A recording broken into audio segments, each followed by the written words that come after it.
નમસ્કાર વિદ્યાર્થી મિત્રો.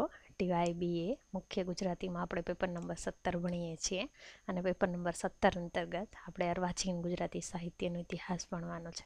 અર્વાચીન ગુજરાતી સાહિત્યના ઇતિહાસમાં ચોથા યુનિટ અંતર્ગત આપણે કેટલાક મહત્ત્વના સ્વરૂપોનો અભ્યાસ કરવાનો છે અને આ સેમેસ્ટરમાં મોટાભાગે આપણે પદ્ય સ્વરૂપોનો અભ્યાસ કરવાનો છે, જેમાં ગઈકાલે આપણે સોનેટ કાવ્ય સ્વરૂપની વાત કરી અને આજે આપણે એવા જ મહત્ત્વના ખાસ કરીને પંડિત યુગમાં જે સ્વરૂપનો જન્મ થયો અને જેની સાથે કાંત જેવા પ્રતિભાવંત કવિનું નામ જોડાયેલું છે એવા સ્વરૂપ ખંડકાવ્ય વિશે વાત કરવાની છે.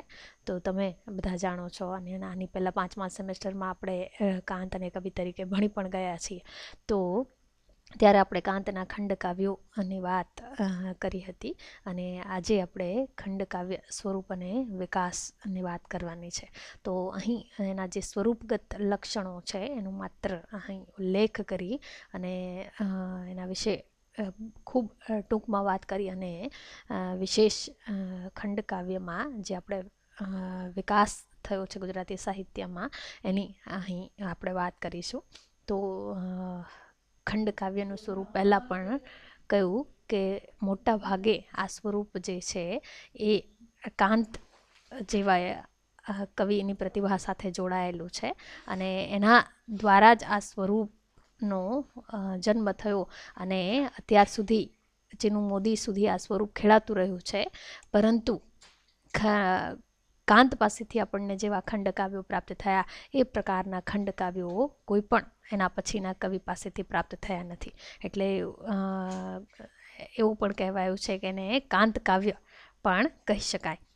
અને કાંતે એ પોતાની આંતરિક જરૂરિયાતમાંથી આ સ્વરૂપને જન્મ આપ્યો છે. સંસ્કૃત કથન કાવ્ય પરંપરા અને ગ્રીક જે ટ્રેજેડી છે કરુણાંતિકાના સંસ્કારોને આત્મસાત કરીને કાંતે ગુજરાતી સાહિત્યને જે નવું સ્વરૂપ આપ્યું એ ખંડકાવ્ય છે. એટલે એ કાંતની આંતરિક જરૂરિયાત એનું જે મંથન છે એનામાંથી આ સ્વરૂપનો જન્મ થયો છે. ખંડકાવ્યના જે સ્વરૂપગત લક્ષણો છે એની વાત કરીએ તો એનું વસ્તુ જે છે મોટા ભાગે ખ્યાત છે. કાંત પાસેથી આપણને જે ખંડકાવ્યો મળ્યા એ રામાયણ, મહાભારત અને પુરાણ જેવા વિષયોમાંથી વિષય વસ્તુ પસંદ કરી અને એને ખંડકાવ્યોનું સર્જન કરેલું છે. એટલે ખ્યાત વિષય વસ્તુ, એની નાટ્યાત્મકતા, ભાવાનુસારી છંદનું આયોજન અથવા તો છંદ પરિવર્તન એટલે વૃત્ત વૈવિધ્ય એ એનું મહત્ત્વનું લક્ષણ છે. ત્યારબાદ પરલક્ષિતા અને આત્મલક્ષિતાનું સંમિશ્રણ અને સઘન લાઘવ જે છે એ આ સ્વરૂપના લક્ષણો છે.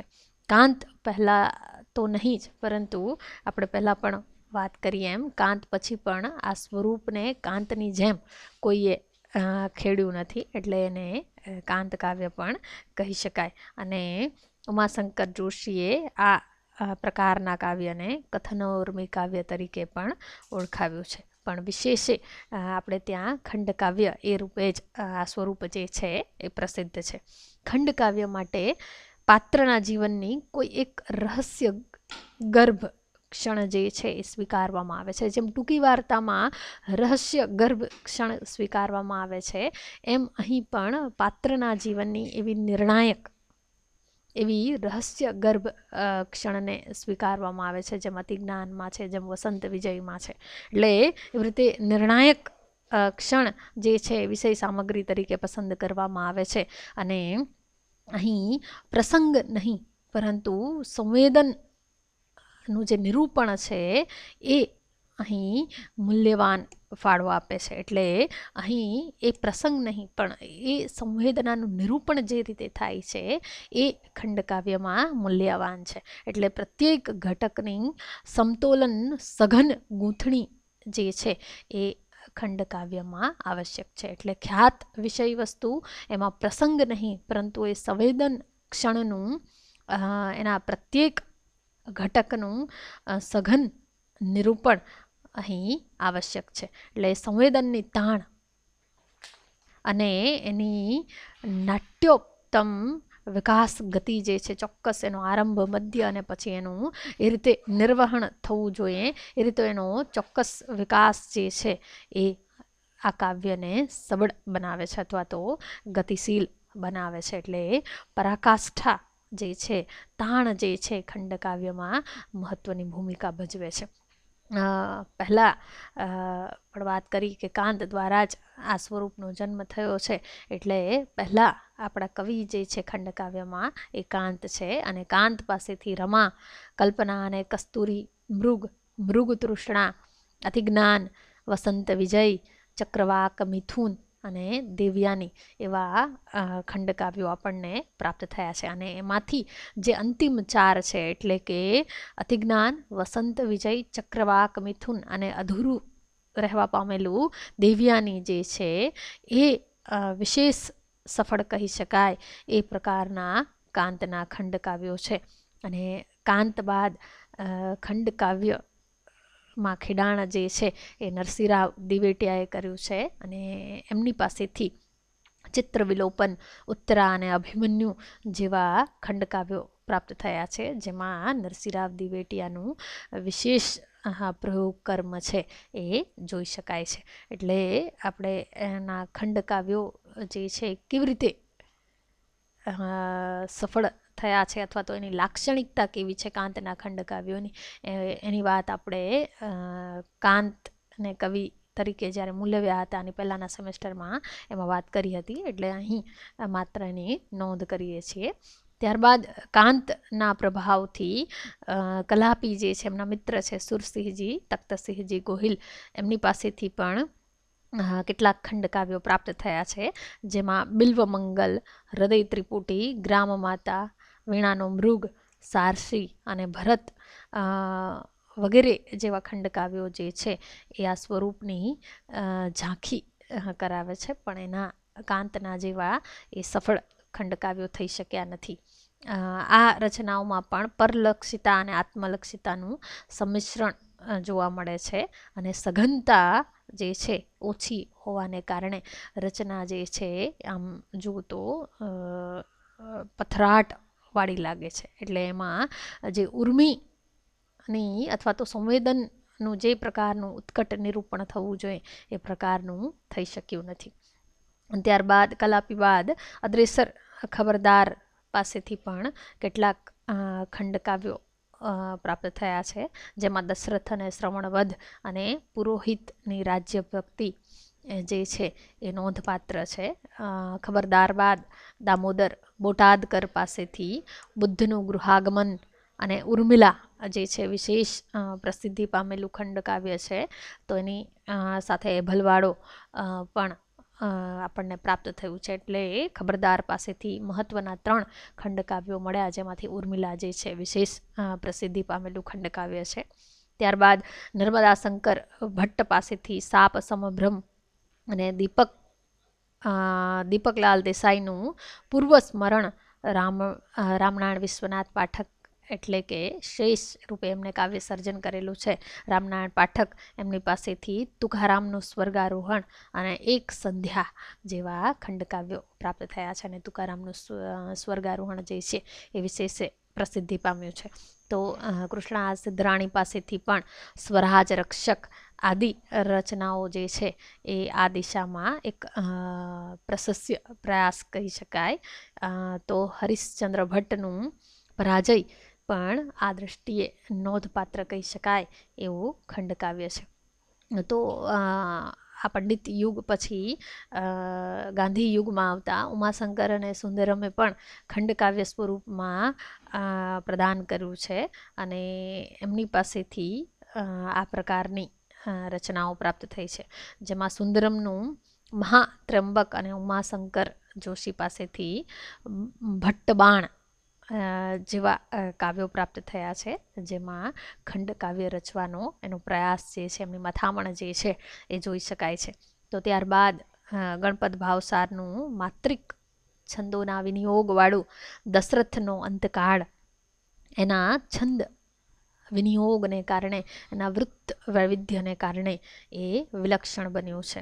નોંધપાત્ર બન્યું છે. તો સુંદરજી બેટાઈના સિદ્ધાર્થનું સ્વપ્ન, શસ્ત્ર સંન્યાસ, સુલોચનાનું લોચનદાન, દાંપત્ય અને સુવર્ણ દ્વારિકાનું સાગર નિમજ્જન જેવા મહત્ત્વના કાવ્યો પ્રાપ્ત થયા છે. એ ખંડકાવ્ય લખવાનો પ્રશસ્ય પ્રયાસ છે. અને એક કાંતની જે મથામણ છે એવી મથામણ સુધી તો નથી પહોંચી શકાયું, પણ અહીં જે વિષય પસંદગી અને એની શિસ્ત જે છે, સ્વરૂપની એને નિભાવવાની એક છાપ જે છે ચોક્કસ આ કાવ્યો પર જોઈ શકાય છે. તો ત્યારબાદ મનસુખલાલ ઝવેરી પાસેથી કુરુક્ષેત્ર અને અશ્વત્થામા જેવા ખંડકાવ્યો પ્રાપ્ત થાય છે. અને ત્યારબાદ પ્રહલાદ પારેખનું પરાજયની જીત, નટવરલાલ પંડ્યા એટલે કે ઉસનસ એમની પાસેથી દેવયાનીની પ્રસ્થાન રાત્રિ પણ પ્રયોગની દ્રષ્ટિએ નોંધપાત્ર એવા કાવ્યો છે. તો ઝવેરચંદ મેઘાણી, ઝીણાબાઈ દેસાઈ એટલે કે સ્નેહરશ્મિ અને રસિકલાલ પરીખ, પૂજાલાલ મુકુંદરાય પરાસર્ય જેવા સર્જકો પાસેથી આવી એકાધિક રચનાઓ આપણને પ્રાપ્ત થઈ છે. એટલે આ સ્વરૂપ જે છે એવું નથી કે કાંત પછી સર્જાવાનું મંદ પડી ગયું છે અથવા તો બંધ થઈ ગયું છે, પણ ધીમે ધીમે એ ખેડાતું રહ્યું છે. પણ કાંત જેવી રીતે એને ખેડે છે એ પ્રકારની રચનાઓ આપણને પ્રાપ્ત થઈ નથી. એટલે આ સ્વરૂપ ખેડાવાનું લગભગ એના પછી અટકી જાય છે, પણ સાંપ્રત સમયમાં પુનઃ એ લક્ષણોને આંશિક રીતે આવિષ્કૃત કરતી રચનાઓ જે છે આપણને પ્રાપ્ત થવા લાગી. એટલે આધુનિક યુગમાં ફરી આ સ્વરૂપ જે છે એ ખેડાવા લાગ્યું અને નલિન રાવળ પાસેથી અશ્વત્થામા, હસમુખ પાઠક પાસેથી અંતકાળે અજામિલ અને સિતાંશુ યશસ્ચંદ્ર પાસેથી જટાયુ, તો ચીનુ મોદીનું બાહુક અને વિનોદ જોશીનું શિખંડી જે છે એ આ દિશાના નોંધપાત્ર પ્રયોગો છે. એટલે આ સ્વરૂપ જે છે વચમાં એનો પ્રવાહ જે છે એ થોડો સમય મંદ પડી ગયો હતો, પરંતુ ફરી આધુનિક સમયમાં આ સ્વરૂપ જે છે પુનઃ ખેડાવા લાગ્યું અને અત્યારના ચીનુ મોદી, વિનોદ જોશી સુધીના કવિઓએ આ સ્વરૂપની જે શક્યતાઓ છે એને તાગવાના પ્રયત્નો કર્યા છે. અને બાહુક અને શિખંડી એ દ્રષ્ટિએ ખૂબ નોંધપાત્ર કાવ્યો બન્યા છે. એટલે એ સંપૂર્ણતઃ ખંડકાવ્યો નથી, પરંતુ એ દિશાના જે છે એ પ્રયોગો ચોક્કસ કહી શકાય અને કથન કેન્દ્રી નાટ્યાત્મક દીર્ઘ કાવ્ય રચનાઓ તરીકે પણ આપણે એને ઓળખી શકીએ. એટલે અહીં કાંતમાં જે પ્રકારની નાટ્યાત્મકતા છે એ પ્રકારની નાટ્યાત્મકતા સાધવાનો પ્રયત્ન જે છે આ કાવ્યોમાં કરવામાં આવ્યો છે. એટલે એ દ્રષ્ટિએ એ કેટલાક સ્વરૂપગત લક્ષણો જે છે કાંતના ખંડકાવ્યના એ આ ખંડકાવ્યોમાં જળવાયા છે. એટલે આમ ખંડકાવ્ય નિતાંત અને નર્યું ગુજરાતી સ્વરૂપ છે. એટલે જુઓ, પહેલી વાર કાંત દ્વારા આપણને એક નવું સ્વરૂપ પ્રાપ્ત થયું અને એ માત્ર ને માત્ર ગુજરાતી સ્વરૂપ છે, કોઈ આયાતી સ્વરૂપ નથી. એટલે એ દ્રષ્ટિએ એ આપણા ગુજરાતી સાહિત્યનું અમૂલ્ય સ્વરૂપ છે. સંપૂર્ણ જેને ગુજરાતી સ્વરૂપ કહી શકાય એ પ્રકારનું આ સ્વરૂપ છે. અહીં આપણે ખંડકાવ્યની વાત પૂરી કરીએ છીએ. અસ્તુ.